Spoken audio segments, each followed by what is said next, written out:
Good afternoon. My name is Angela, and I'm president of Phi Kappa Honor Society.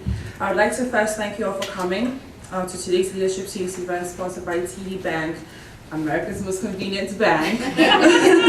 I'm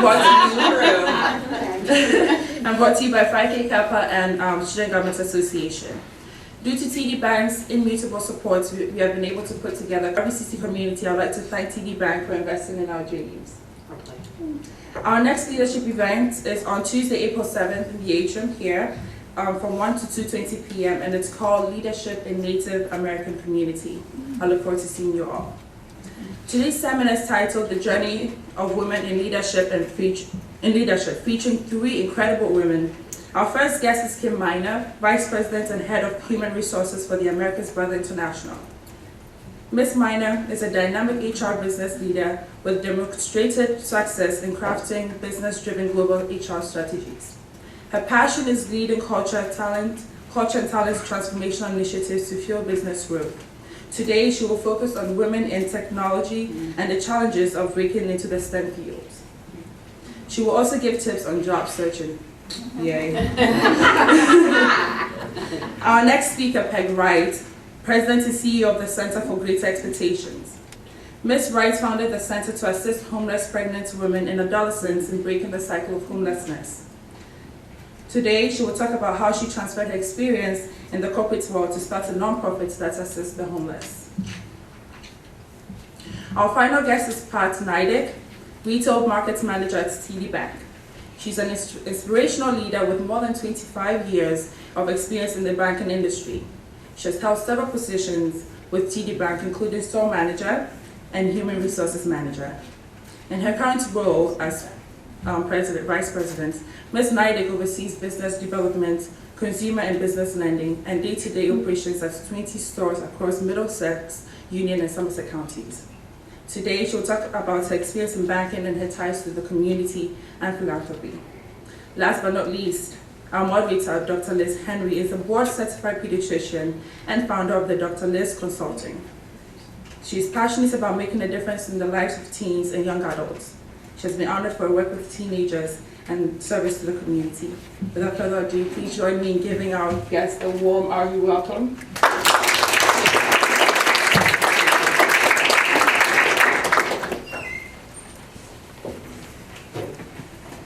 Good afternoon, everyone. It's a pleasure to be here, and first I want to thank Ronnie Weil for inviting me to moderate this wonderful event. It's because it's a privilege and an honor to be amongst such distinguished women. So thanks again for that.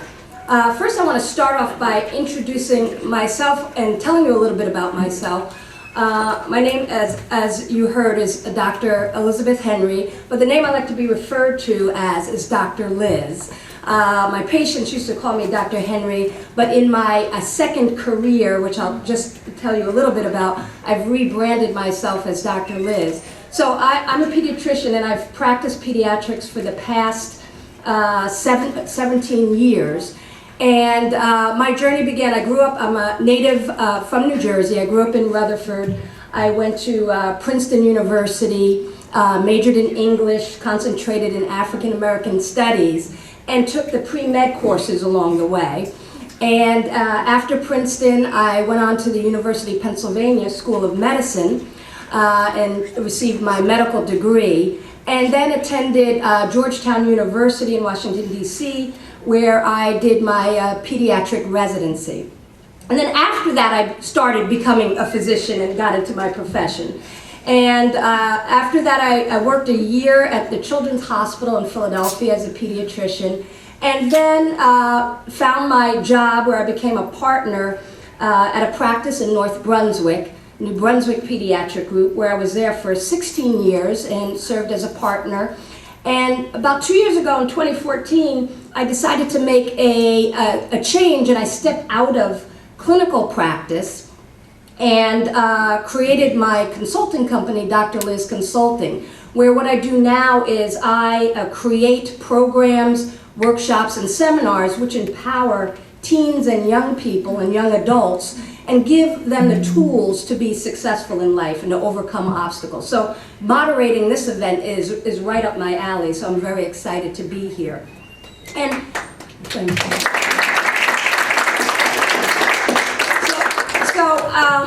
I think it's great that we're having this Women's Leadership panel in the midst of Women's History Month. Because I think, why do we celebrate women's history? And I think it's important because as women have been over history overlooked and put on the back burner.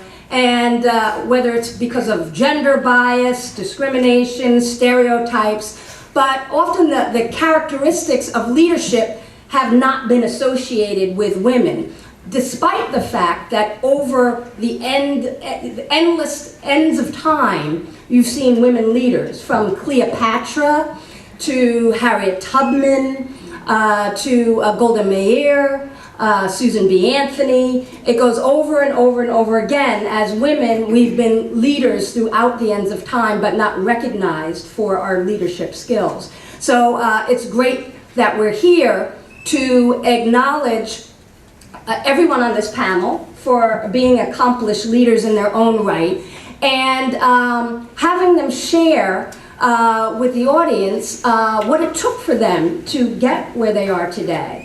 To share their success stories, and also to look at some of the pitfalls and obstacles that by experience they can share with you, so perhaps that you can avoid. And I know for me, growing up, I never even imagined that I would be standing here and even being perceived as a leader. You know, I was shy and quiet, and actually avoided leadership roles like the plague. Like I was like one of those people in the background when they asked, who wants to chair or who wants to lead? I would like hide behind, you know, another person, waiting for someone else to take that on. So, and as I progressed through my education and became a physician, you know, I was naturally looked on as a leader. And actually people saw me as a leader before I saw myself as a leader. So initially when people would ask me a question and kind of, you know, look my way for an answer, I would kind of peek behind me like, you talking to me? I was thinking that to myself. And then finally I started recognizing myself as a leader and enjoyed being a leader. So what leadership really means to me, and why I like being a leader, is that it allows me to mobilize people from all types of backgrounds, all types of job skills, mobilize them into action to achieve a common goal. And in order to do that, I have to use a variety of skills, communication skills, conflict resolution, just getting along with other people, analyzing the situation, quick thinking. All of those things to me make up leadership. So enough of me. And you've heard of the bios of these distinguished women, so let's get to the dissemination of information from these women panelists. So the way the format will be today is that I'll ask questions, and each panelist, you can answer the same question, and try to limit your answers to about 2 to 3 minutes if we can, so we can get to as many questions as possible. And at the end, there'll be 15 to 20 minutes for Q&A, so the audience will be able to ask any questions that weren't addressed in the panel discussion. So, the first question is,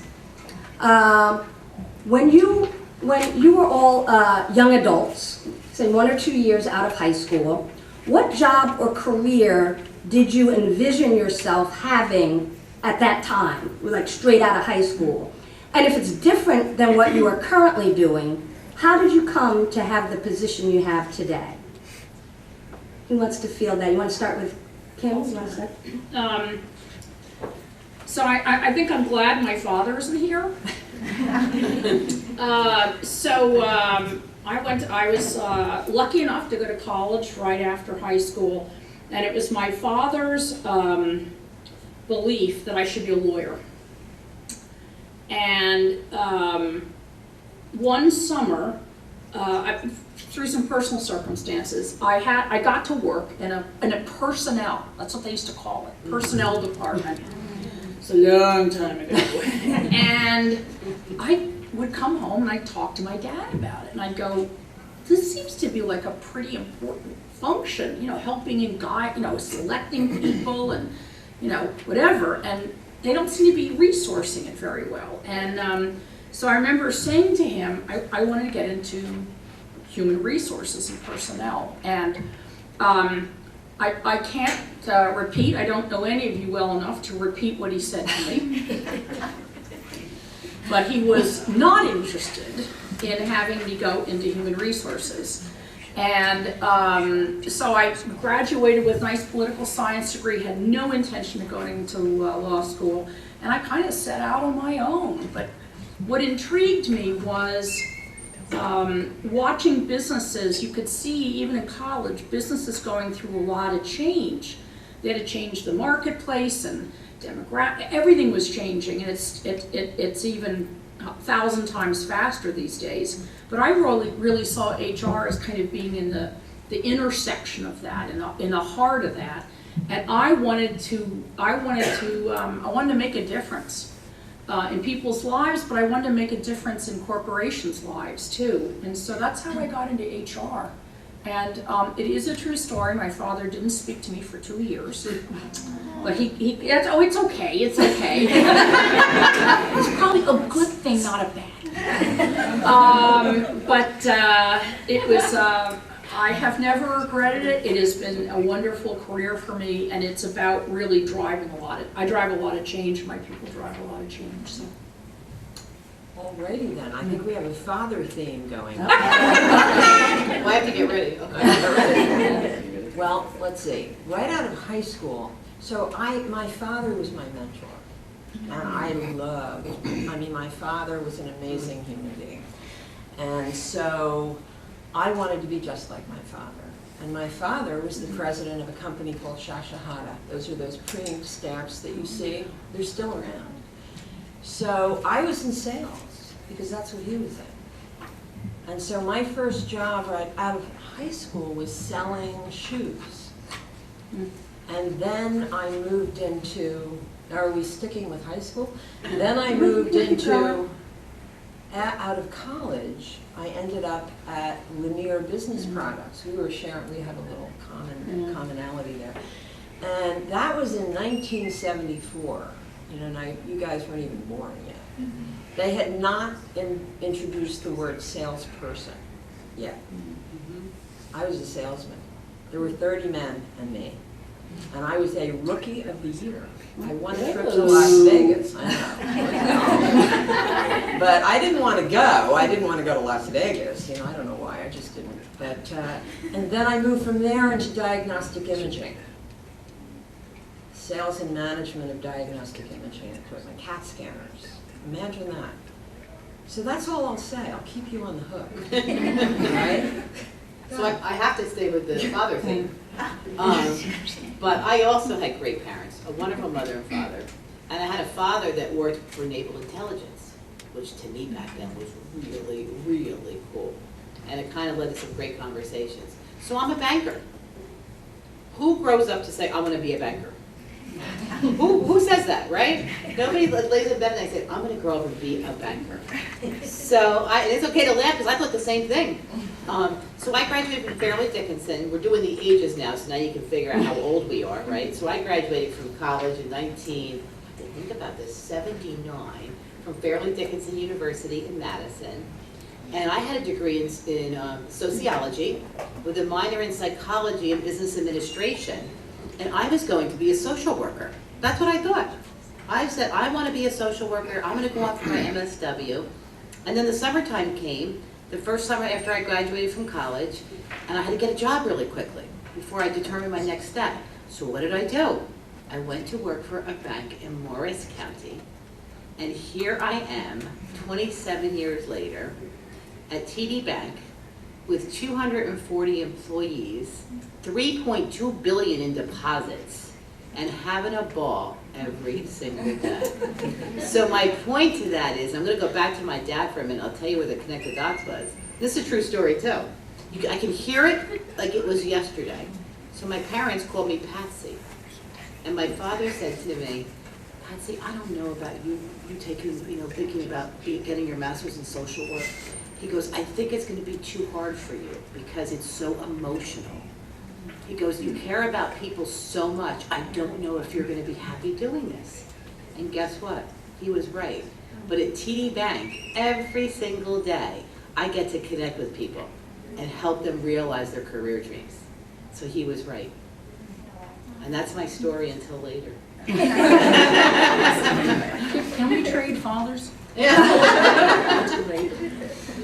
that's great. That on that kind of thread, because it sounds like each and every one of you had a kind of a different vision of how it would be, and then something happened to have you step into, either saw something or you happened to get a job, a temporary job, which turned permanent. So that kind of shifted your gears. How did, if anything, how did a mentor play? Did you have a mentor, and then that play into you stepping into another capacity in your career? Yeah, we'll start with Pat. You know what's really funny? Back then, I didn't even know what a mentor was. I really didn't. I had no idea. But what I did know back then, when I graduated from college and I had my first couple of jobs, and then on to the future, was that I was attracted to people that were bigger than me and better than me, and I respected them. So I had to learn one thing, courage. That it was okay to reach out to them and say, hey, could I spend 15 minutes talking to you? And guess what? They loved it. People that were bigger than me and better than me, and I saw a path. I started to see a path for myself. So back then I didn't even realize that it was a mentor. But these were people that took an interest in me, and they helped propel my career. So I also think about, in terms of a mentor, there's another way to do that too, and I call it a board of trusted advisors. So when I think about a mentor, it's someone that you've identified in today's world that's working with you to help you achieve a goal. But oh, by the way, it just doesn't have to be that. It could be what I call a board of selected advisors.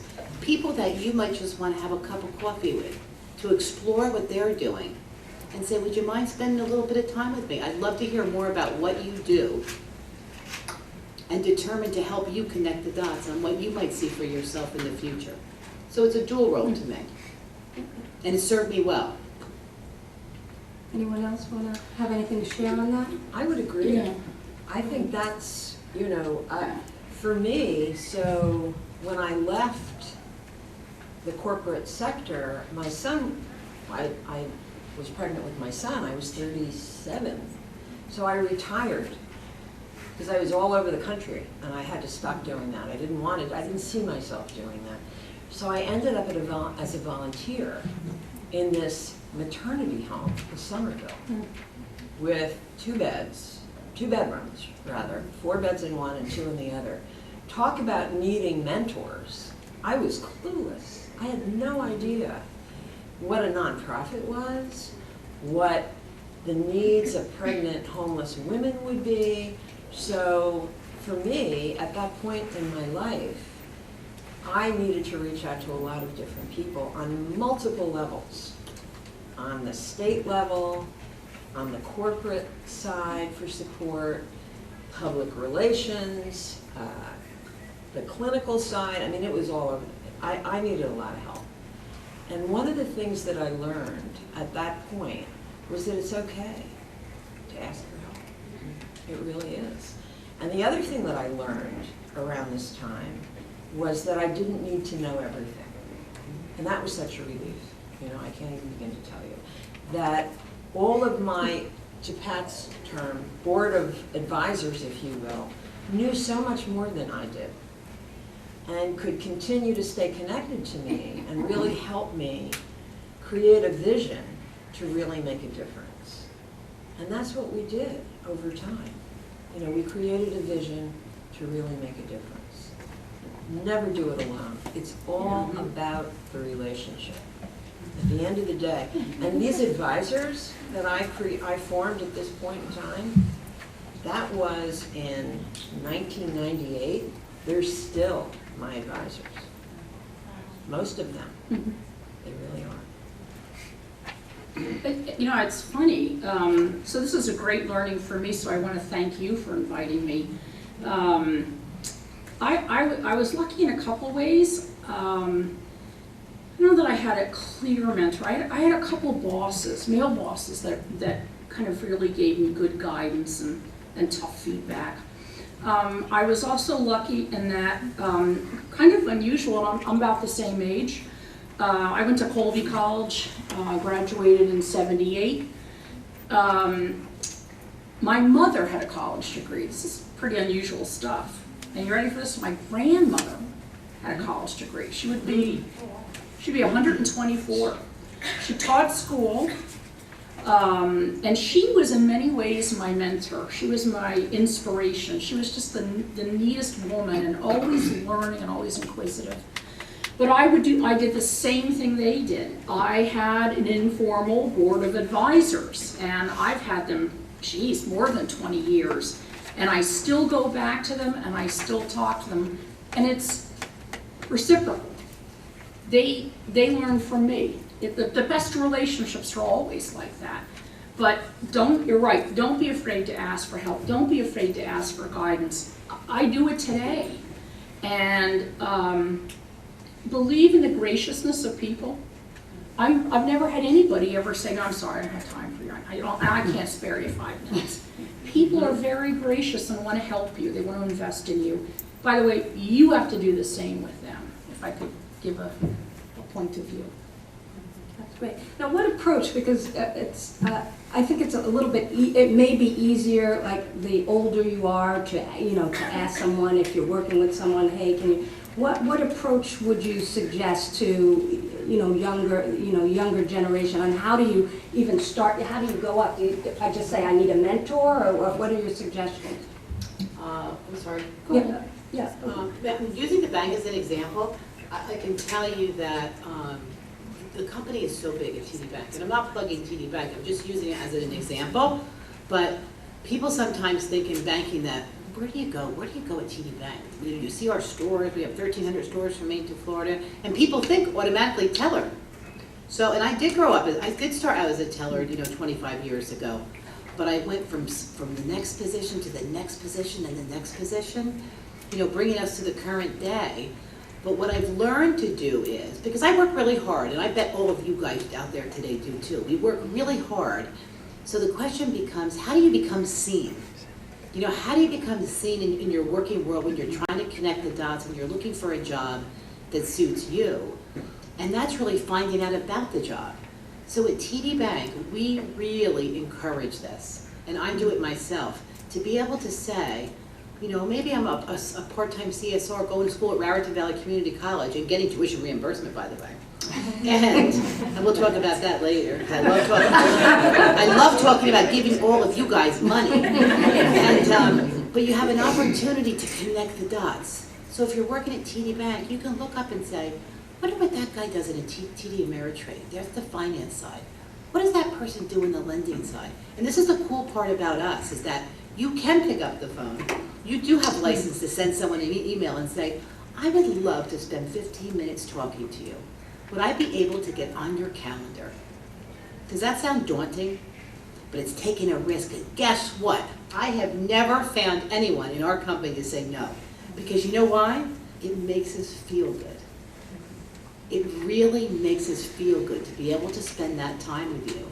And then you walk away saying, geez, as I continue my career, no matter where it is, I really learned something today to help me to make my decision. Because it's really connecting the dots on what you love to do, and you're passionate about, and then finding the space that works best for you. And there's plenty of people out there that will help you. It just takes that little bit of courage. And you know what? I had to learn that too. I had to learn managerial courage. It's okay, because there's so many people that want to help you along the way in your journey. Great. Does anyone else? Yeah, I'm just going to quickly add to that. I was lucky, I was just very inquisitive, like from when I was a kid. And, I did things early in my career, because I was almost always the only woman in an all-male setting. That wasn't easy. But you laugh, but I did things like I learned there would be a meeting, these guys would, all the executives would get together for coffee in the morning before the workday began, and they talked about sports. So you know what? I learned about sports. I learned about college sports. Then I invite myself. And they were kind of shocked, like this kid. But you know what? They were okay with it. So it's about being seen. It's very much about being seen. Then the other thing I would do is if I want to meet someone, I'd find out what their schedule was. And I'd find out, Frank Reed would get in at 7 in the morning. So I'd go, I'd stop by his office, and I'd find out, you're laughing, I'd find out, does he drink coffee, does he drink tea? And I'd literally say, do you have 10 minutes to spend with me? Or I'd write them a note and just say exactly what, you've got a lot of business challenges, I'd love to hear what they are and how I can help, and can I buy you a cup of coffee? Now, a cup of coffee in those days was not Starbucks. So I know Starbucks is expensive, but those little niceties go a long, long way. They really do. Just do a little research on the person. That's great, that's great. Do you have anything else to add, or I'll move to the next question? Find your passion. If you can find your passion, and you can communicate that passion to someone else, it's unbelievable. Unbelievable. Just that energy and that positivity really draws people to you, and they catch it. It's literally contagious. And when they catch it, and they see how enthusiastic you are about whatever it is, they want to help you. And that always helps a lot. It helped me a lot. Great, that's great information. Even I'm taking notes. So the next question is, what is your definition of a leader? I mean, there are whole books, textbooks written on being a leader. But if you could sum it up for you personally, what is it for you to be a leader? And is it something you chose? Like, were you a leader all along in your life, or did it choose you? Let's start with Kim. Oh, jeez. Oh, you can defer. Well, that's a really interesting question. I hadn't pondered kind of did I choose it. I would say, and this is hard, particularly for, I'm going to be just frank with you, a woman my age, but I always wanted to have power. And man, you're talking 30 years ago, nobody was interested in giving women power. But I wanted power because I wanted to be able to do things differently, unconventionally, just kind of chart a different path. When I think of leadership, first of all, what you need now versus 10 years ago is very different. And my gosh, it's 5 years from now, I know, heck, 3 years from now. But I'm going to borrow Pat's comment, it takes courage. The courage of your convictions. It takes passion, Peg's comment. It means being vulnerable. It means being authentic. And it means, again, I'm going to borrow from Pat, not being afraid to get people better than you are working for you. And whether you lead, I had actuaries at one point, and now I have engineers.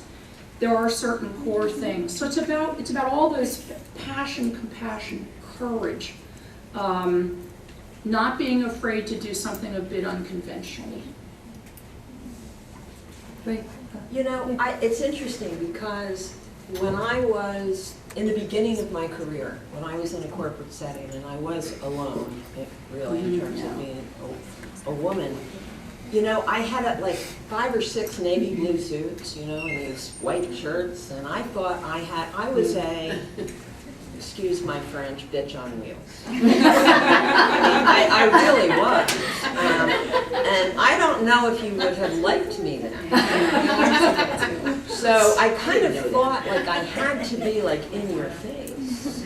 You know, I had to be one of the boys. Yeah. It was about numbers to a large extent. I had groups of men all over the country working for me. And well, I have to say one thing though, I was not happy. I was making money, but I wasn't happy. And I am sort of a natural leader. The leader that I'm now is 180 from that. 180 from that. And that's part of my own personal journey in understanding myself and understanding that that is not helpful. My leadership style now is one of helping others be the best they can be. And to me, that's my greatest joy. I have a team right now that works with me that I would die for. And they know it. I love them. They're phenomenal human beings. And we have a cohesiveness that is second to none. So, an off with your heads approach in terms of leadership is not pretty. It's not helpful. It's not life-giving. And really, that's what I'm about today. I'm about helping. And you can read about it. You can read about servant leadership. That's really what it's about, I think, for me personally. Anything to add, Pat? Sure, just real quick, because you guys are making me go way back today and think about when I first started out in the work world. And actually, I'm going to make this really quick. I started out as a waitress. I love waitressing. I loved it back in 1979. I had a whole job when I was in college. And you know what was really funny in those days? I was the best waitress you ever saw because I loved it. I absolutely loved it. I made tons of money. I would go home with wads of bills like this at night. And my father would be like, Patsy, can I borrow $5? And I'd charge him interest. Can you imagine? But it was 50 cents back then. But what I learned along the way when I was a waitress was, and I didn't even think about it, was I had all these people, when I was waitressing, the customers that I'm serving, they're all giving me business cards going, if you ever want a job, call me. I wasn't even paying attention to it. They were giving me business cards. So what did they see? They saw someone that was really focused, really driven, and let's not forget, having fun. I had so much fun, and I'm still having fun. Do I work really hard? Yes. But to Peg's point, you know what? I surround myself with people that are better than me. I do think I have a vision, because I think you have to have a vision, but it takes time to acquire that. First you have to connect the dots. Connect the dots on what you love and what you don't love. And take chances and risks, because you know what? This is the time to do it, because it's going to help you find out. And I think that's part of being a real leader. So to answer your question, I don't think I really thought I was a leader, but when I reflected, listening to my respected colleagues here, I think I had the qualities, a hard worker, relentless in my pursuit, and I sort of led myself there over the years. And back to collaboration, what Peg mentioned, I love, and I didn't realize it when I was younger, I love working with people. I love collaboration. Together you achieve more, the team thing. And I loved being a part of something bigger than myself. I felt I was involved in a company and companies along the way where I was achieving something that was bigger than me. And there comes the synergy, what I like to call the wow factor. You're building something special. So lastly, just have fun, because you're going to be doing this for a long time. Fun is important, and passion. Finding something you're passionate about and doing that, rather than just doing it for the money. Exactly. Definite, take notes to that. So the next question is and you've kind of touched on them, but I want to go a little bit deeper. And as women, what are some of the challenges you faced in your respective careers? Like breaking into the STEM field, corporate and nonprofit, and banking. Like what was really, a very hard situation, an obstacle that you had to overcome because you were a woman in the workplace? Let's start with Peg. We'll start in the middle. You know, I think for me, you know, coming out of a corporate setting and moving into nonprofit, state, federal funded programming was just shocking. Shocking. I can't even, it still is. She's telling me earlier. You know, what are you doing? Let's move it. Anyway, I just didn't understand how the systems worked. And it's layered and it's complicated. So, you know, hence I really did need a lot of help figuring these things out. I remember, you know, back in the day, I incorporated the center in '98. We had that little house I told you about. Well, we had a vision to expand, buy property, and build 2 facilities to really address the need. Well, at the time, the current administration within the Division of Mental Health and Addiction Services was feathering the nest of her friends. Very interesting phenomenon. I was dumbfounded. I didn't get it. You know, I didn't understand. How could this be? And you know, you really have to focus on what you've got power over, right? I didn't have power over that at all, not even a little bit. Interestingly, though, the person within that department who has since written several federal grants for me blew the whistle on that person, and it all took care of itself. You know, you kind of just have to trust the path. To Pat's point, perseverance is critical. You've got to keep at banging it. You really do. No matter what, put your head down and go for the prize. But at the same time, you have to recognize what you can control and what you can't. So for me, I was like constantly like dumbfounded. Like I couldn't believe it. I didn't understand how these state departments worked. And we, you know, are dependent on state and federal money. I have a $5 million budget. 70% of that is state and federal money now. So I better understand it, right? But then I didn't, but I do now. So that was one of my greatest challenges, I think, just getting how the state works. How does DCP&P work? That's an interesting question. DIFUS, right? Oh yeah. You know, talk about an oxymoron. Okay, so I'm licensed. Well, now it's DCF, the Department of Children and Families, and we treat, serve, foster children that are parents within the system. And my clinicians, who are master's and doctoral level clinicians, have to fight with DCP&P workers who can't. Never mind. We'll be here all day. We don't have enough time for that, okay? So I get involved. I get with my people. I have no problem picking up the phone and calling Allison Blake, the commissioner of DCF.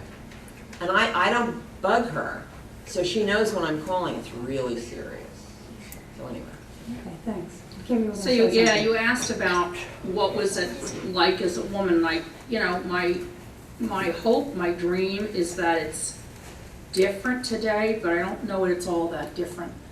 I was lucky I didn't do the suits. I don't know, I just was always myself, the suits with the white thing. I always did the bows. And that was actually my dad's guidance, which is kind of never lose who you are.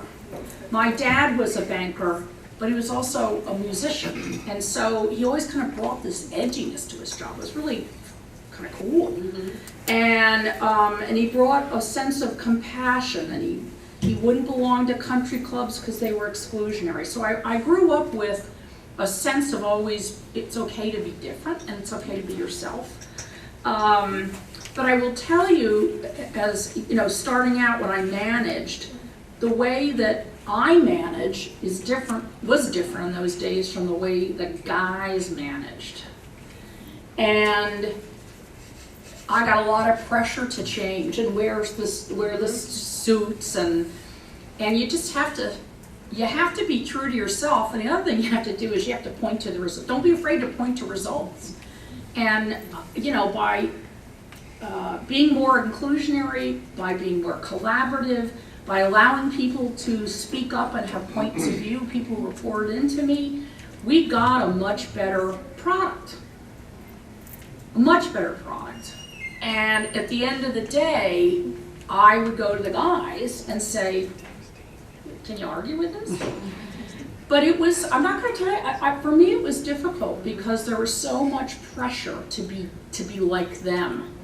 And my father, for all of his challenge, this is after he got done not speaking to me for 2 years, was the one who said, you need to be yourself.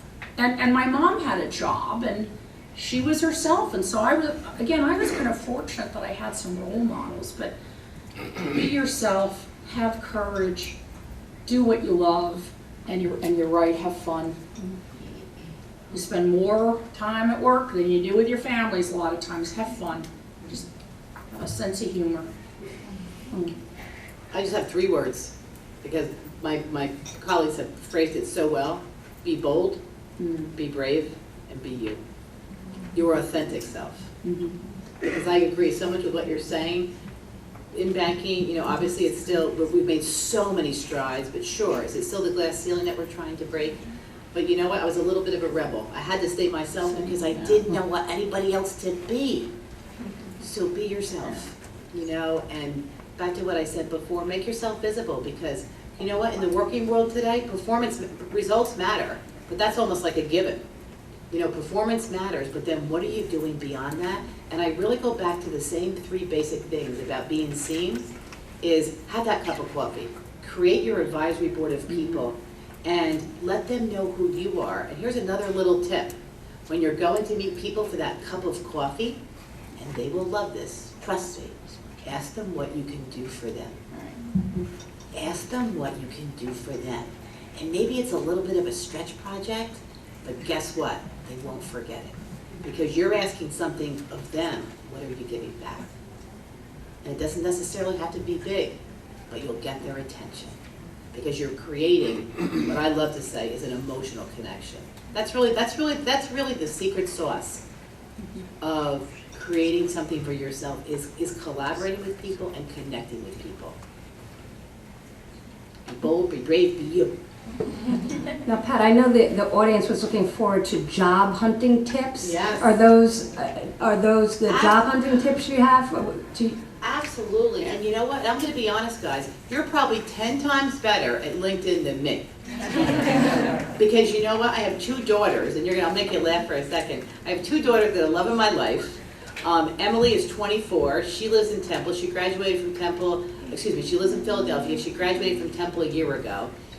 Real quick, she's working for an advertising firm. My other daughter, Kaylee's 26. She graduated from University of Delaware 3 years ago, and she's working for a recruiting firm in DC. So you know what they say to me when they come home? And I say, Kaylee, just show me how to do this again on LinkedIn. True answer. Mom, I showed you once. not in a disrespectful way, but just, she really means it. Mom, I showed you once. I said, Kaylee Marie Nydick. But LinkedIn is your friend, because what I described today is you can do on LinkedIn. It's the same process. You can connect with someone. You can send them a note. You know, I'd love to talk to you more. Use that as your advisory board. Use LinkedIn as your advisory board. Who has LinkedIn? And who's LinkedIn to LinkedIn? Okay. So those who aren't, get on it. She's absolutely right. We hired 157 people over the last 9 months at Brother. And I would say the vast majority we sourced through LinkedIn. And get the profile right. That whole thing about being seen and being visible, jazz it up a little bit. Yeah. Get a little edgy. Like, don't put some weird picture on it. You'll be amazed what you see. But have a little fun and creativity with it, because it is true. That's what we use a lot of that.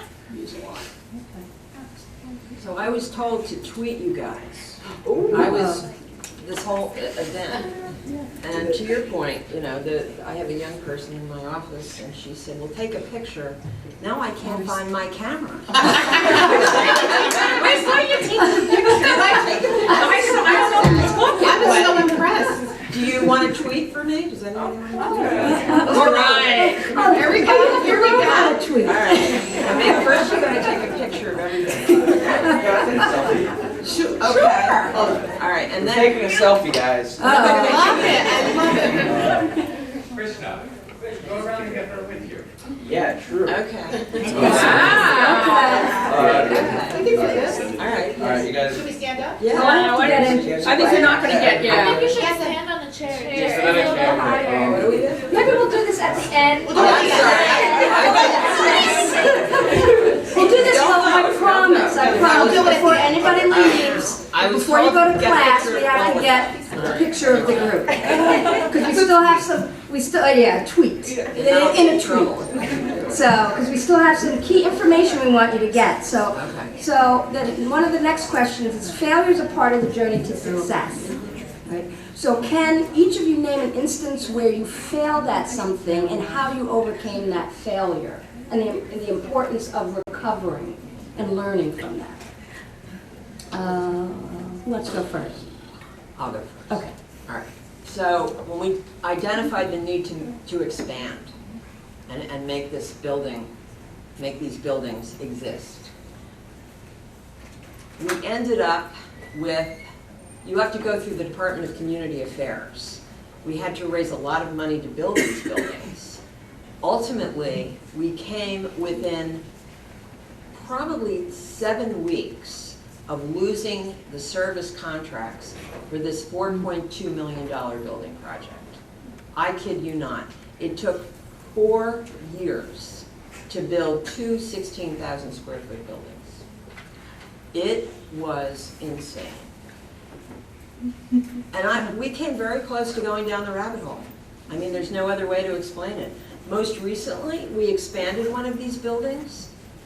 It was a $3,500 expansion, 3,500 foot expansion. It was a $750,000 project. Franklin Township came in and said, we're sorry, you can't do it. You politically manipulated the system in 2008 to move in. We're not allowing you to build. Now there's a potential failure, right? So they made us build it out of steel and concrete. So if any of you need a bomb shelter, to 19 Delwood Lane, and there we are. $1.3 million for 3,500 square feet of. Now, we could have totally just, but we didn't. We didn't. We persevered, we kept moving, because the unmet need was huge. So that was my almost failure. There's too many. Just pick one. Just pick one. I'm trying The to first think. thing that came to mind. Yeah, I'm trying to think, maybe it was when I worked for Legacy Commerce Bank back in 1999, and we were building out the central part of New Jersey. So it was like a two-man show, talk about, so few people. And we're putting up 12 stores. I think we put up 12 stores in 20 weeks. I mean, just on actual retail stores. And it was about the recruitment behind that. And we were just going so fast, and I couldn't find the right people. I needed this whole room back then. I needed each of you back then. And but it was really, and not that I can't say it really failed because it didn't bottom out. But we were I was in a crunch mode, and I was very, very, very stressed out. So what happens when you're in a crunch mode, right? And you're stressed out. You start to lose your confidence. You start to beat yourself up. And I think that out of that almost failure, that's the one I can think of today, I learned along the way, but it took me time. Really, it took me time, because I think we're so easy to beat ourselves up first. Oh my God, it's such energy, right? It's such energy. But I've learned through the failures to give myself time to pause. If I leave you with one thing about if you think it's a potential failure, is to pause and just regroup. Just pause and regroup and say, you know what? If I hadn't come to this point, and I really believe this, if I hadn't come to this point of almost failing or failing, it never would have given me the opportunity to relook at it and do it better. To relook at it and do it better. So I truly think with every failure, there's an opportunity. Because if I didn't fail, I wouldn't have had the opportunity to stop, pause, reevaluate, and make it better. So I had the same reaction Pat did, like, where do I start? And kind of two things come to mind for me. I would class a lot of my failures, categorize them as, I've often been in jobs where I have to influence other executives to change their way, style, approach, strategy, whatever. And my failures were always when I got too focused on myself and defending my position and not enough time and energy having compassion for them and trying to hear what their needs were. So I would lump that as a failure. The other failure I've made more than once, I'm trying, is I've hired the wrong people. And that's a failure. It was a failure on my part, not their part, but my part, for putting them in a position where they couldn't succeed. So it's trying to do a better job in those things. So I'm going to end my set of questions so we can open it up for questions from the audience before you all leave. So who has questions for the panelists? Okay. So, Peg, you said that you need to figure out what you can control and what you can't control, right? So if you can control something and that control is needed to pursue your goals, what do you do? I trust it exactly the way it's supposed to be. That's what I do. If I've put all of my resources to the problem, I've done everything I can, I have to let it go. I have to just trust that it just wasn't meant to be at that time. So how do you know when you've done everything you could? You just, well, one of the things that I do is I tap into my trusted advisors and I check my thinking, and I check my strategy and I get input, I get feedback. And then I let it go. And that's key, that's a big one. That's a big one. That was one of my greatest learnings in life, quite honestly. Good. Next question, right there. There's many expected roles for women in the workforce. I want to know if you guys had any experience with that and how did you overcome those expectations? So when you're a woman in HR, they think that you're in HR so you can, because you like to work with people and you want to help them on an individual basis. And listen, I love to help people. That's one of my passions, but it's not necessarily helping people the way other HR people see it. So for me, overcoming that stereotype, my favorite was, I remember I was in a big merger and the president said to me, "Oh, are you here to teach me my benefits?" And I said, I'm going to call him Joe. It wasn't his name. I said, "Joe, I don't do windows and I don't do benefits. So let's have a discussion about what I do for you, because it is about how can I help you." So that for me was probably the single biggest stereotype, was being a woman and being in HR. Men who are in HR, well, they're business oriented. They are all about understanding the bottom line, and it's, it was not easy. I'll leave it at that. I'd like to just jump on that one if I'm hearing your question right. And I'll just give you a perfect example growing up as a mother with 2 kids. So here's the picture of me when my kids were in grammar school and high school. And my kids still remember this to this day. They can hear my high heels coming up the stairs from work. So here I am coming home from work, carrying the portfolio, the stuff from work. Didn't have laptops back then, so it had to be something else. The dry cleaning, the pizza, the 2 coffee cans they needed for the project the next day. Everything I could possibly, because I hated to do 2 trips, that's me coming up the stairs every night. And I think that's a little bit of what women in the workforce are perceived as, because we do everything. We're multitaskers, right? And we take it on, and we allow ourselves at times to take it on. I'm using myself as an example, and that's something that I learned. You know what? I can't be the doer. I can't be there for everyone. but I make sure that I have the right leaders that are working with me so that I stay up here. And not that I'm not in the business, trust me, I'm in the business every day. I'm not someone that sits in an ivory tower, have never done that, but I surround myself with the right people. So I stay at the level where I need to be, and as I call it, not stuck in the weeds. When you get stuck down in those weeds, you become the doer and you're not the leader that you need to be, because you're needed up here. So that's why I give the example of me coming up the stairs with all the things in my hand. That's what it's like, Yeah. you know? Good visual. Yeah. Any, Yeah, I have a question for you, ma'am, if you don't mind. sure. So why did you major in English? It's kind of like a three-part question. Okay, How did three parts. you, why did you choose to go into podiatry? Pediatrics. Pediatrics. And what Feed obstacles, kids, you know. as a woman, did you face? Because, I mean, generally it's perceived like men are more doctors or whatever. Mhm. Did you face any obstacles as a woman getting there? Sure, good question. So, I majored in English because when I decided that I definitely wanted to go into medical school, in order to get into medical school, you can major in anything you want.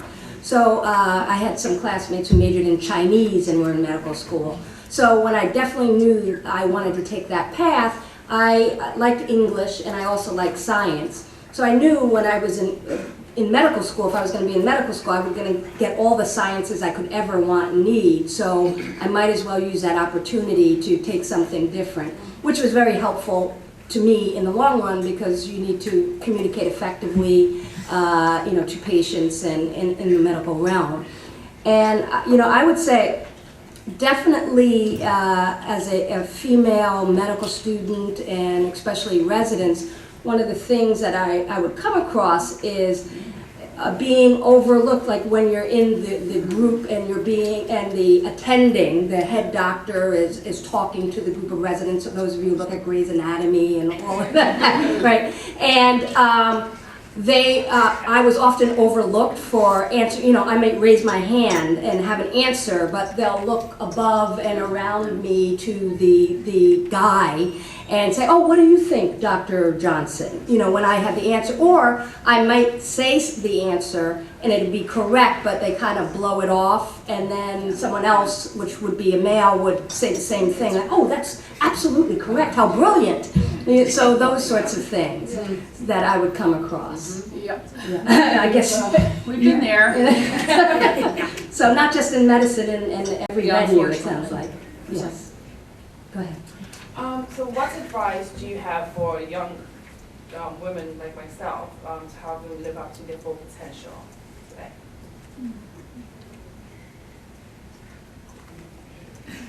Silence. I'm going to borrow from my colleagues here. Get clear on what matters to you. Get clear on your values, what you're willing to give up, what you're not willing to give up. Find your passion. All these women are all passionate. It's kind of cool. Yesterday I was in a board meeting with 8 technology executives. They're all women. They were all passionate about what they did. It was just, God, it's energizing. They've said it each in their own ways. Be authentic. Know who you are and be good with that. I think sometimes women have more challenges than men with being good with who we are.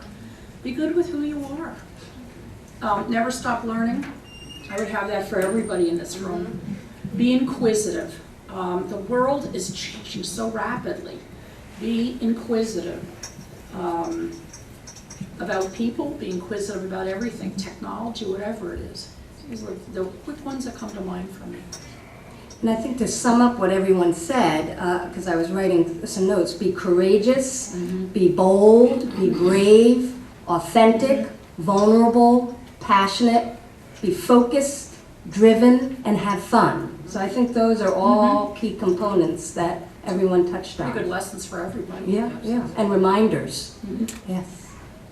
So if there was one thing in any of your careers that you would do differently, what would it be and why? I can answer that. Okay. Because I still have about another 10 years before I retire. But I do know exactly what I want to do when I retire. I want to work for a not-profit. I'll be calling my colleague over here.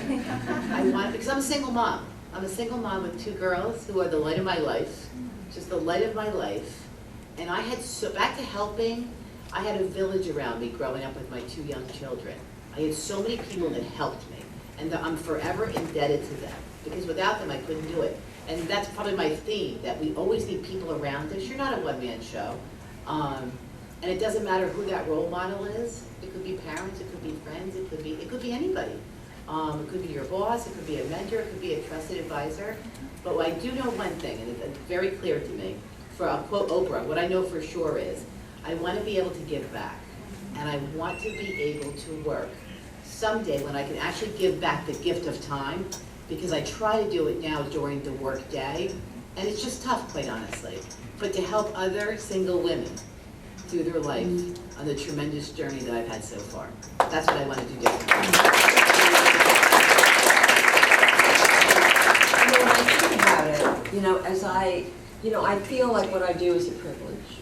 It really is. I love going to work. I love working with my colleagues. It's tremendous. And for a little while, I actually said to myself, wow, I really wasted a lot of time, doing things that weren't really my passion. But as I think about it now, in perspective, like full perspective, all of those things that I did previously have helped me do what I do today. And so I don't feel that way anymore. I'm okay with where I am and what happened before, and what's going on now. It's a journey. I have Just this, starting out. I have the same reaction. I'm sitting here thinking, I've been asked that question before. No, maybe I shouldn't have taken that job. But you know what? Each one built on itself, and that's the other lesson that I hope we pass on, which is from everything you do, learn from it. You choose to be happy. You choose to learn. You choose to be optimistic, and so. I don't have any regrets. I look back, I don't think there's anything. It's who made me who I am. I'm going to add one more thing too, if you don't mind. Take time for you. Now, because when I look at each of you, I'm thinking about my own young adults. And take time for yourself, because you know what? These days, you all are working hard. I'm sure everybody in here going to college probably has a job too. And I admire you. At TD Bank, my tellers are my front line. And I talk to them sometimes more than I talk to my managers. You know why? Because they tell me everything. And I want to know everything about them. When I walk into a TD Bank store, or any bank for that matter, I start at the teller line and I come out, because you know what? My tellers are my best people. And they work so hard, and they're going to school, and they're trying so hard to juggle all those buckets. So I know how hard all of you guys work. I couldn't go back to college now if you paid me. I don't have the discipline for the tests. I really don't. But take time for yourself. And it's not that I tell my kids not your children, kids or children, I don't mean it that way, but I have to continue to focus it on for myself. That's why I repeat. That's why I repeat, because you mirror what you see. But to take time for yourself to rebalance and to take that pause. Because so many times we're racing, right? From school to the job, and we're not taking time to de-stress. I think that's a really big one these days, because each of you had much harder obstacles at this time in your lives than I think I did when I was your age. Thanks. And on that note, I'm going to wrap up so everyone can get to their next class and we can take that photo op. So, but I want to thank the panelists. It was very informative. Thank the audience for your participation, and you were very engaged. And so, thanks a lot for having me as well. Thank you.